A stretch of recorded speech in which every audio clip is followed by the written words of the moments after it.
danab ayaa u daadatay kaymo ay ku dhuumaalaysanayeen horjoogayaal ka tirsan argagixisada. Haramcad ayaa soo gabagabaysay weerar ay argagixisada ku qaaday goobaha dalxiiska caasimadda. Maahe mas'uuliyiinta garsoorka ciidamada qalabka sida ayaa goobjoog u ahaa xukun lagu fulinayay maleeshiyaad ka tirsan argagixisada.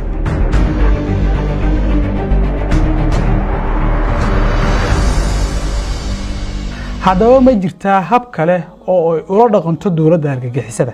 tabinteeda gaarka ah waxay daaranaan doontaa su'aashan jawaabteeda iyo weydiimo kale oo aad isweydiinaysaan. dudaye sababta uu ugu biiray al-shabaab waxay ahayd inuu ku furto aabihiis oo laga rabay wiil ay u isticmaalaan argagixisada qaska ay guud ahaan dalka ku hayaan. waxa uuna isaga tegay xirfadiisa xoogsiga ah si uu aabihii kaga xuroobo xariga al-shabaab. aniga horta hadaan runta ku sheego wiilgii shabaab inaan la shaqeeyo baan la jiro horta niyadii kuma soo dhacay ma fahanti kana ka shaqeysana bay la xira xabsa la geesh waxa la yiri waxa laga rabaa wiil wax la baro wax barasho la geeyo xabsa la geeshay xabsiga hadda uu ku jiriyaan meeshaan baaba ku raacay sir aabaa xirnay ma joogin kartid meel aabaa ku xiray xagan tii waxaan dhaanay la jiraa aabaa la fasax qasaaye waxa ku riixay saaxiibadiis ay dariska ahaayeen oo iyaga u madax jibaaliyay. waxa uu arkay inay tahay awoodda kaliya ee la dheeryahay ka mid ahaanshiyaha argagixisada. taasi ayaana asal u ah iska diiwaangelinta kooxda. aniga horta ururka al-shabaab markaan ku biiray dhalinyaro ahaan waxa waaye aniga degmada aan joogay waxaa dhalinyaro badan oo meesha al-shabaab ku jiraan ay fasax ku soo qaataan magaalada una ka joogi jirnay ay dhalinyaradaas waxay gelinayaan dhalinyarada kale waxay dhahay jiraan niyow dhalinyarada idinka waxa waaye meeshan guri joogto uma fiicana dhalinyarada waxa waaye duurka ay joogtaa dagaalamaysa ilaahay dartiisa u dagaalamayaan waxa waaye arintaas ma ka soo qayb gashaan idinka dhalinyaratiin markaas aniga fikradaas waa ku qanacsanahay waa ku biiri dhalinyaradaas. maamada Raamole waxay kaga jawaabtay 3 dalab oo al-shabaab kaga yimid ee kala ahaa ama xoolo ama iibinta qoraga AK47 ama wiilkeeda Raamole inay ogolaato mid. laakiin Raamole waxa uu ogolaaday inuu ku biiro al-shabaab isagoo isla halagaaga heebeysta al-shabaab dhexdooda oo xilliba kis kaga qaadaya mirihii beeraha ee u baxay iyo xoolahooda magaca zakada. marka hore waxaan ahaan jiray beeraley maamada beero la tacbi jiray beerahaas lagu joogi jiray wili nidaam ku dhicin macna shabaab inta galo maalin kamid ah ninka tuulada imaado hooyada oo imaado wuxuu yiri lacag keen ama hal cunug keen ama qori keen jihad ku kaalmaysid hooyadii ma awoodin inta qori gatid ama inta lacag bixiso marka waxa la hadii adiga lacag bixinayna qorina gadi karin anigu ina dhiibtaa anan ku qanacsanayna intii macna shabaab galo ku qanacsanay dhibaato darteed oo gale waxa ku jira 8 sano. oday karaaya waxa uu ahaa maleeshiya hore ka macaashka shaqada noocaasi ah ayaa ka gashay ku biirista al-shabaab. waa baleh caruur mana ka suura gashay in lagu qanciyo sida dhalinyarada kale aqara ayaad u shaqaysanaysaa. waana sababta buddiga u ah ku biiristiisa argagixisada. waxaan raacay al-shabaab waxaan kamid ah al-shabaab askariyan ahaan jiray waxaan ahaan jiray xisbo waxaan ku beeray 2017 waxaan ka tagay 2016 intaas waxaan iska dhex joogay anoo la shaqeynay. Ninile waxa ku ximbaaray ku biirista argagixisada diinta uusan faham fiican ka haysan loona sheegay in loo nusraynayo diinta islaamka mana ka arkin maladiisa halkaas. ku soo maray marka anigu marka hore aan raacayna anoo macnaha ii sheegay marka hore iska daayiraa haddana diin macnaha ii sheegay sidaas aan aadna u baran iyo horta igu kadiyeen igu gaadeen wax kale ma inaan ku raacin la iguna soo gambaday diin gaabinidaas awgeed marka meesha aan tagayna diin baad baranaysaa marka hore la igu yeeray wax aan hadda ka faa'iido ama aan bartayna haba yaraatay ma jiraan.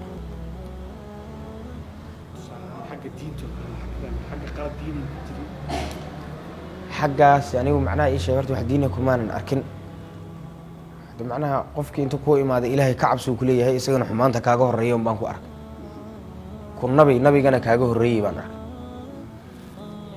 inta markaan imaado marka anigu waan fahmay wixii xaggaas ka jiray jawiga aan ku jiray iyo jawigan waa isu qiimeeyeen waa nolol iyo meel cidlo ah haddaanan macnaha ii sheege haddii ilaahay laga cabsanayo alla ka cabsi loo hadlo waa nolol iyo meel cidlo ah sababo kaloo aan ka fogeyn inahaas ayaa loogu biiraa kooxaha argagixisada ah ee al-shabaab iyo daacish laakiin qofka inuu isaga tagaa al-shabaab kana yimaadaa fikirkooda waxaa sabab u ah ku tagrifal awoodeed oo gaarsiisan dil ama ciqaab dhimasho dhaanto oo ay kooxdu geysato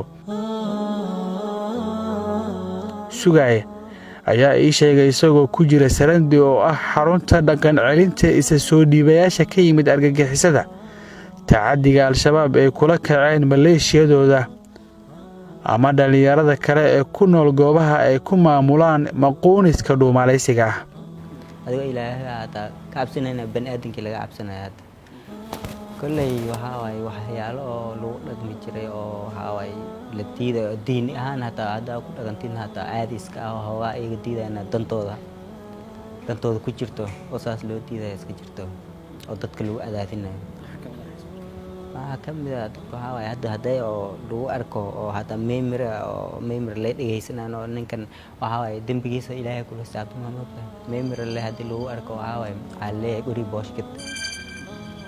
boosh laga gadaa meemir bes oo haysa dambigaas ma bani'aadamka ku leh ilaahay ku leh moogta ilaahay ka gashay laakiin hadii lagu arko waxa lagu dhahaa guri boosh gad haye dad badan weliga arki jiray dadka waxa kamid ah oo bilwad la sigaarka abay mustawaka meelam ninkii mustawaka loo arko sigaar loo arko sidaas oo kale sin guri boosh laga qaada waxa tawaakada badeena ku soo qaatay markan moogtay adna guri boosh laga rabaa intaas bis waxa Ninile waxa uu iga sheekeynayaa sida saaxiibkiis uu ula nool yahay ciqaab ay al-shabaab u mariyeen sheeke isaga iyo kooxiisa soo dhiibayaal ah dhaxmartay tooyinka ayaga ah oo aan ku arkayna waxa kamid aha waxa igu darnaa in kasto dhibaatooyinka aan soo koobi karin waxa igu darnaa nin hadda ka hore meel aan iskala tirsanaa jirnay ayaa ninka isaga aha nin soo dawladda soo galay oo dawladda qaabishay isagoo ka sheekeynaya ragga dhaxdiisa lagu maqlay ninka isaga horta siniyo bani'aadanimo loolama dhaqmo si islaamnimo ku jirtana loolama dhaqan ninka isaga in la soo qabtay la figeeyay qola abni la yiraahdo nimanka indhaha duuban ah kuwa macnaha ii sheegaan ilaahay iyo rasuulkiisa midna aqoon tuuga ah ayaa macnaha inta qabteen meel inta geeyeen fig loo xiray ninkii bir baa dabka loo gashtay birtaasoo dhinacan firaha inta lagaga soo taagay dhinaca kale lagaga bixiyay oo sida iyada loola tuuro rag yaqaanada ninka isaga waa joogaan rag badan oo yaqaanaa jira dhibaatada ayada hayna ninkii macnaha ii sheegay sida ayada markaan anagu arkay hadii ana awal ma dhiman ma uusan dhiman ninkii ilaahay baa badbaadiyay anigu markaan ninkii isaga ahaa isagoo ka macnaha ii sheegay ka baxay isna macnaha ii sheegay jooga igu dambeysaniya qasae waxa uu cunteem weeday inuu fiirsado in 3 loor oo sisin ah mid kamida looga qaado hooyo Soomaaliyeed magaca islaam ee zako laakiin ka tagistiisa kooxda waxa ay sii dhashay in xitaa loo ciqaabo qoyskiisa shacabka ay dhibaataysanayaan waxa waay lacag ay ka qaataan waxa waay sisin oo 3 loor haday helaan shacabka ay shaqaysanaan dhididkooda ay korfaadaan 3 loor yakay ka qaadan jiraan 1 loor 3 loor hal laga bixi maxaa soo haray 2 loor dheh waxa waay dhibaatada horta shacab dhibaato badan ay ka hayaan arintaas inta dawladda ay ka hortagtaa fiican dhibaato waa ay geystaan waxa waay haddaan dawladda isku soo dhiibay ay dhibaatay oo familkay dhibaato gaarsiin aniga qori baan soo goostay al-shabaab qorigaas haddaan soo goostay familkay ay intay u tagaan ay dhibaateen 3 maalmood ay heran 3 maalmood ka baad isbuuc oo muddo sharci lagu qabtay oo sidii qoryaha la soo gudaay oo ay gugutaan dhibaatadaas way xoolaha iyo waxaas dhamaan ay ku qoonsadeen duday oo al-shabaab u xirnaa dhowr iyo 40 cisho kadib ciqaab shakhsi ah oo maray taasi oo ahayd inuu xerada ka dhuuntay idin la'aan ayaa isna ii sheegay in sababta uu ugu soo biiray Sarandey ay tahay taas isaga iyo aabihiisna hadda waxa ay ku nool yihiin dhulka ay dawladdu si isku filan u maamusho. waxbarasho nima waxa ku dhahaya inaad jihado Ilaahay ka cabsata raba madaxa asagoo yeertiisu gol Mareykan u jira gol xamar u jira gobol la dib u raaxaysto waayaan asagoo meel aadima adigana wuxuu ku leeyahay inaad Ilaahay ka cabsata jadal raba adigu ma jihado inuu dhimo karto wax ku dilaa qorto ku kasiha qaabkaas waayeen manoo laga bixi kara waxaad aragtay ma gabadhan waa sharci kama bixi kara in la yiraahdo habeen in la qabsada baarka laga qaraac saan biyo in meel la geeyo xirig lagu xira faylo dhagax weyn la kor saaro la jeebiya yaan lagu rubiyaa la silsiladii bil amalan silsiladna laakiin diintu waan istaxmaana dib u kureen dad lagu dilo dad lagu dhibaateeyo dib u kureen Soomaali meel jito loo soo qarxiyo la waa gaalo aniga waa dhaw una naqad Raamole waxa uu ku qanci waayay xuural caynkan u sheegaya uu gaari cad ka wato iyo gabar uu u haysto ukhti nafta ku jeclaatay waxa uu Raamole horjoogihiisa ka dalbaday inuu ka caawiyo inuu guursado laakiin isgaabi ayaa jawaab looga dhigay waana sababta uu 8 sano kadib u hoos joogo harka dawladnimada 8 sano markii 4 sano joogay nin amiir u tagay waxa dhaniyo aniga naaga rabaa mustaqbal rabaa intii waxa way ilmo dhala rabaa waxay ugu yiriniyo adiga janaa u socotaa 72 iyo laba horor ana hortaada jirto anduuyi maxaa ku faleysaa waxa dhahay adiga anduunyada adiga naftigeeda gaaricada ku socotaa ilma ku joogan ilmahaada waxa way waxbarasho ku jiraan marka aniga dhalinyaro ah maxay ii diiday inta macnaha naag guursado ama horumar gaar maxay ii diiday wuxuu yiri hadalkaada waa weeyniyo adiga hadalkaada hadal weyn waan wuxuu geli xabsi 4 biri ku jira xabsi geli halkaas dartiis marka waxa ogaaday bahasha inta macnaha la isku shaqeysanayo macnaha meesha diin bataale ani meesha ku fahmay horta oo boojitay sheekooyin kale oo mala awaal ah ayaa looga sheekeeyay sida marin habaabinta fasilka dastuurka iyo isguursiga ragga dhexdooda ah maadaama uu ku noolaa kaymaha dhulka hawdka cagaaran ee Maleeshiyada ku dhumaalaysanayso horta soo dhiibitaanka horta shay macna fursad weyn waa intii soo dhiibtid waxa way aniga markii hore waa soo dhiibitaanka waa liga cabsiisay macna hadii soo dhiibtid meeshaas waxa way meel sharci ka jira maaha macna meel kutub lagu isku dastuur wax la isku xukumo dastuurka marka hadii adiga maanta dad dastuur qatarata lagu ninkan nin waa lagu mehersan karaa amala macna meesha taala leeyahay marka nin naftideeda aga baqay intii soo dhiibay imaado wariyo hadii laga helo ama lagu guursadaa taasa wariidey ku jirto ma fahanti marka ninkii waxa way oo waxa la talan lahaa intii soo dhiibaan waxa way fursadan ka faa'iideystaan adii lahayn aniga waxa ka jira marka ka faa'iideysanaa waxa sheegaysan ka jiraan ma ka jiraan waxa ka jira waxbarasho iyo waxa way si aad horumar u gaar lahayd oo bulshadaas la mid ahayd oo dhibaatada iska dhaaf lahayd waxa way muwaadin u naqan lahayd lagu la talinayo noloshaada waka meel adiga tagtay cuntadaada iyo lacag bil lagu siinayo ilmahaada macna bilka lagu siinayo oo hadana waxbarasho lagu siiyay buugag lagu siiyay yaani hooyada qaar inta laga helina laga yaabo waxa laga yaabaa waa dadka dayacsiin dadka waa ilmahooda hadda joogan jahiliyiin oo wax ka siinan laga yaabaa dad badan ay helin laga yaabaa marka fursadda inta lagu faa'iideysto muhiim ah wadakaraay waxa uu goostay inuu isaga tago kooxda laakiin meel dhaxo oo muddo ku qarsanaa waxa uu qatar ugu jiro dawladda iyo al-shabaab laakiin ehelkiisa ayaa ku caawiyay inuu maro nidaamka hubinta dib u midoobida bulshada waana sababta uu kaga yimid argagixisada marka waxa ugu cuslaatay inaan imaado xamar la xamar dawladda ay joogto urur dawladna iska soo horjeedaan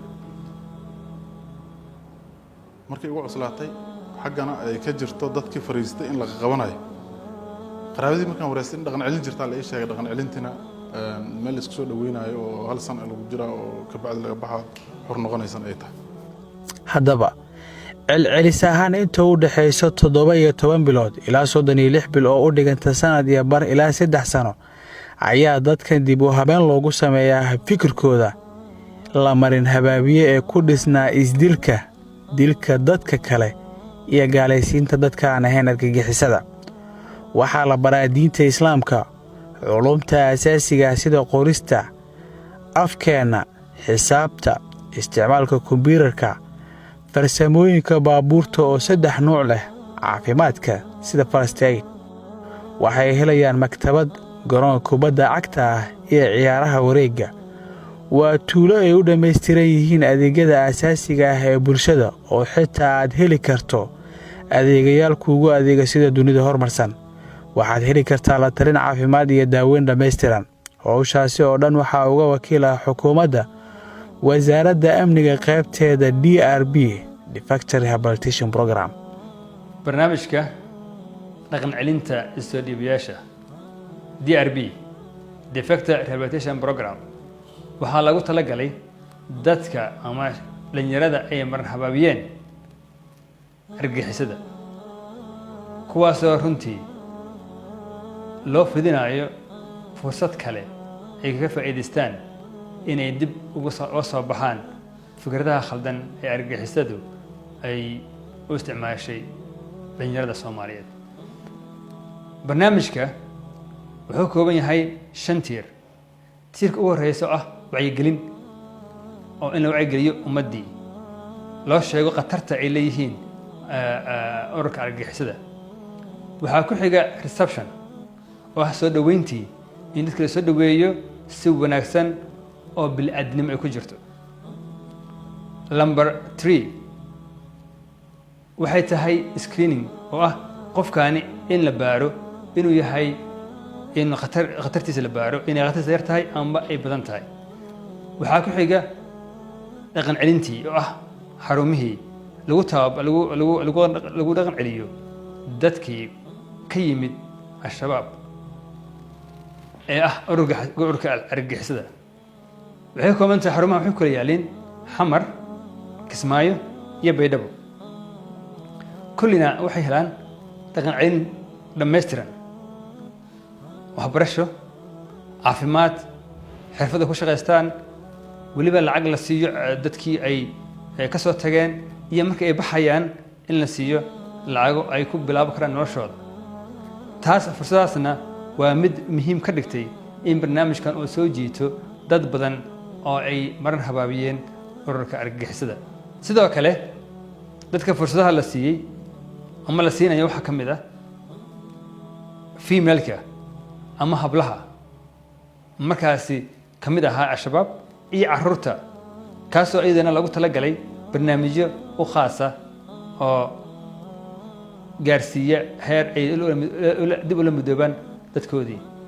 waxaan rajaynayaa dadka weli ay maran habaaminayaan ururka argagixisada in ay ka soo baxaan.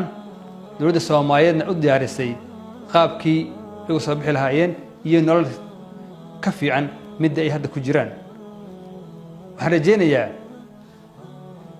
in dad badani ay ka faa'iidaysan doonaan fursaddan. waxaan mahad celinaynaa dowladda Soomaaliyeed iyo dowladda saaxiibada nahay ee ka dhigay barnaamijkan mid guul leh. dhammaan saaxiibada idiin muuqdo waxa ay macsalaameynayaan saaxiibadood, waana daqiiqadihii ugu dambeeyey ee dib ula midoobidda dadkooda iyo dalkooda. waxay ka tegayaan dugsiga Salaama oo sarandi ku dhex yaala, iyagoo leh xirfado ay nolosha ku maareeyaan. waxaa ka mid ah makaaniknimada ka mid ah gaariga hadda meesha oo geerisha haato meel oo haaya ilid kastoo gaari ku timaado waa garanaa hadda waa bartay. tan kale waditaanka leysan way kaas kan leysan way shahaadadeeda meeshana ku jirta, shahaadadeeda inta ku jirta. leysankeyga waa kan waa ujeeda taas shahaadada dugsigaan kaga soo baxay oo darawalnimada waay. koley taas leysankan waa ujeeda kan waay. waxaan koley dowladda ay u caawisay kow. waxaan bartay waxyaabo badan aan bartay. horta ugu horeyn haddii aan kuu bilaabo, markaan inta imaanayo horta anigu maanan aqoonin qoraalka farta Soomaaliga. si afka Soomaaliga looga hadlo waan aqaan, laakiin qoraalka Soomaaliga uu dhibahayay. waxbarasho kale iska badaay. markaan meeshaan imid wallaahi wax weyn baan ka faa'iiday. Waxaan bartay Soomaaligii, waxaan bartay Ingiriiskii, waxaan bartay sheegay liturjista qaybaha dabka, waxaan kaleeto bartay computerkaasoo hadda aan isleeyahay macnaha ii sheegay aan ku shaqaysan karo. haddii aan maanta magaalada u baxo aan shaqadeeda helo aan ku shaqaysan karo. waxyaabo badan aan ka fahmay alxamdulillah, ilaahay baa ku mahadsan, gaar ahaan macallimiintayda ku mahadsan.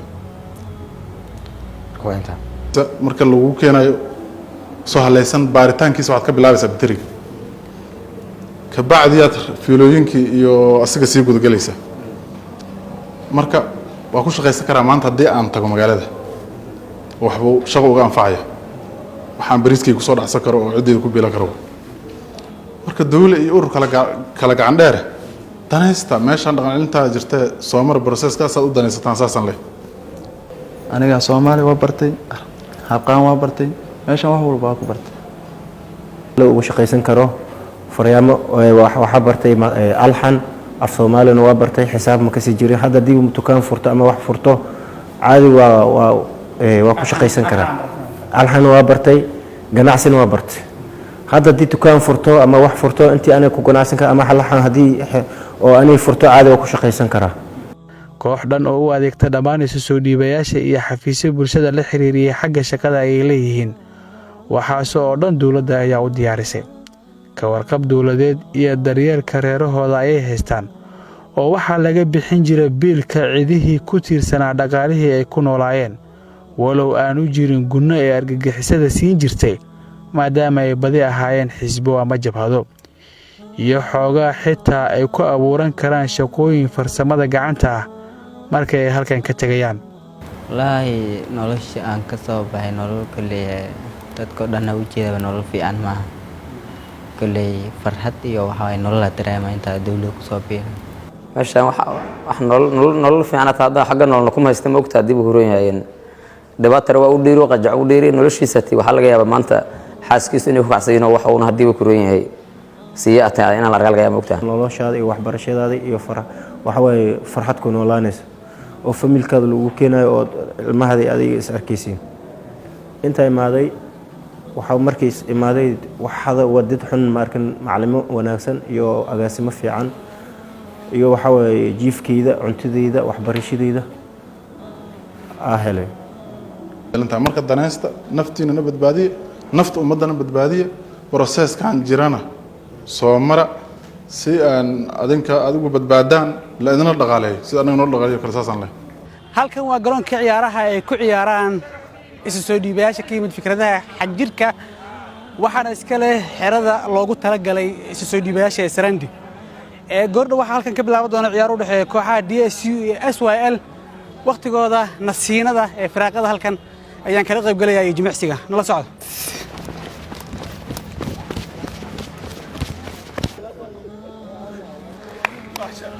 ciyaar caadi isku soo loo kala hadii wax ka horeey jirin. ya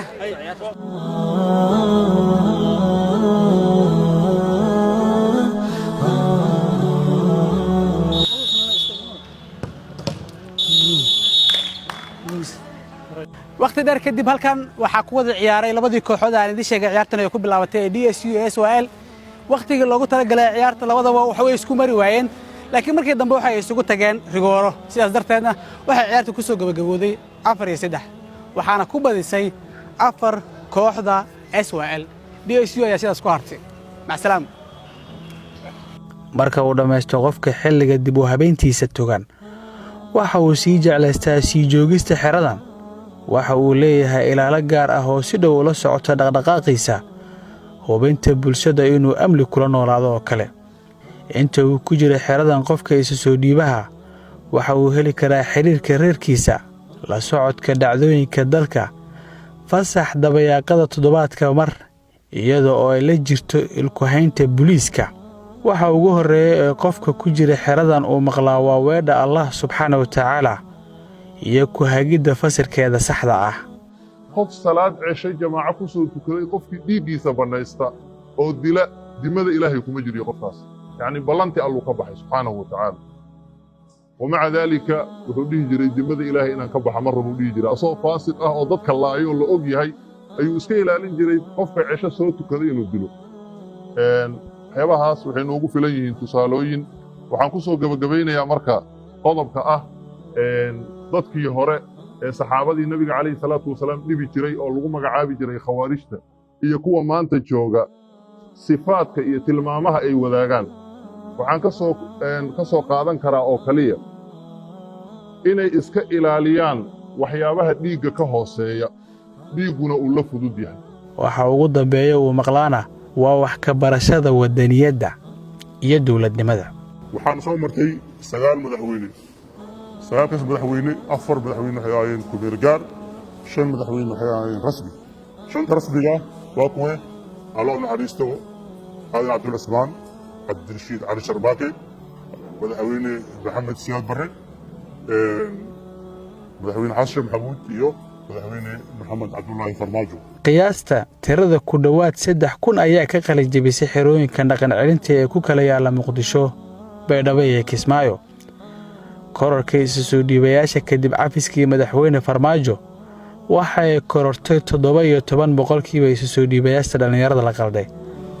waxaan rabaa inaan u diro qolooyinka nala dagaalaysa, qolooyinka dagaalka nagu haya ee al-shabaab. mar kale waxaan u dirayaa, waxaan idin leeyahay wiilasheennaad tihiin, waxaad qarxinaysaan, waxaad leynaysaan waa walaalihiin, waxaad burburinaysaan waa hantidiin. waxaan idin siinay cafis, mar kale waxaan idin siinay cafis. cafiskaan ka faa'iidaysta. waxaan idinka codsanaynaa dagaalkaani haddii uu sii socdo ma guulaysanaysaan. waxaydin u guulaysanaynin shacab Soomaaliyeed kama adkaan kartaan, ciidan Soomaaliyeed oo heegana kama adkaan kartaan, caalamkana kama adkaan kartaan. waxaa idin roon inaad qaadataan cafiskaan idin fidinayno, oo aad hub ka dhigtaan, oo aad nabadda qaadataan, oo aad qayb ka noqotaan dhismaha iyo mustaqbalka dalkiinna iyo dadkiinna. ugu xarunta dhaqan celinta isa soo dhiibayaasha waxay diyaar u tahay inay caawiso cid kasta oo isaga soo baxaysa koox xag jir ah. haddii aad doonayso in lagu caawiyo fadlan la xiriir taleefanka nambarkiisu yahay eber 69 23 41 eber 8. halkan waa Sarandi, waa meel loogu talagalay dadka isa soo dhiibayaasha ah ee ka yimid fikradaha xag jirka ah. maalmo kala duwan oo waqtigayga ka mid ah ayaa halkan ku qaatay si aan idinku soo gudbiyo barnaamijkan gaarka ah. runtii halkan qofka joogaahay waxa uu ku nool yahay nolosha qofka bini'aadamka ah ee gurigiisa uu kula nool yahay. suurtagalnimada qofka bini'aadamka ah inuu wax helaahay 100% macquul maaha, laakiin wax u dhigmaahay waa inuu heli karaa. markaad Soomaaliya joogtana suuragal maaha xitaa 100% nolosha inay ku saamaxdo 75 inay suuragal ku noqotaa si caadi ah. laakiin halkan waxaad wax ku baran kartaa sida caadiga ah qofka galaasada uga qayb galo. waxaad heli kartaa goob aad wax ku cunto, meel aad jiifato, goob aad ku ciyaarto, halkii aad ku cibaadaysanaysay. waxaa intaas dheer oo dadkan laga dhisaa lana baraa fahamka wadaniyadda iyo diinta. guud ahaan barnaamijkii gaarka ahaa ee aan kaga hadlayay xarunta dhaqan celinta isa soo dhiibayaasha Sarandi ee Muqdisho inta ayaan ku soo gabagabaynayaa.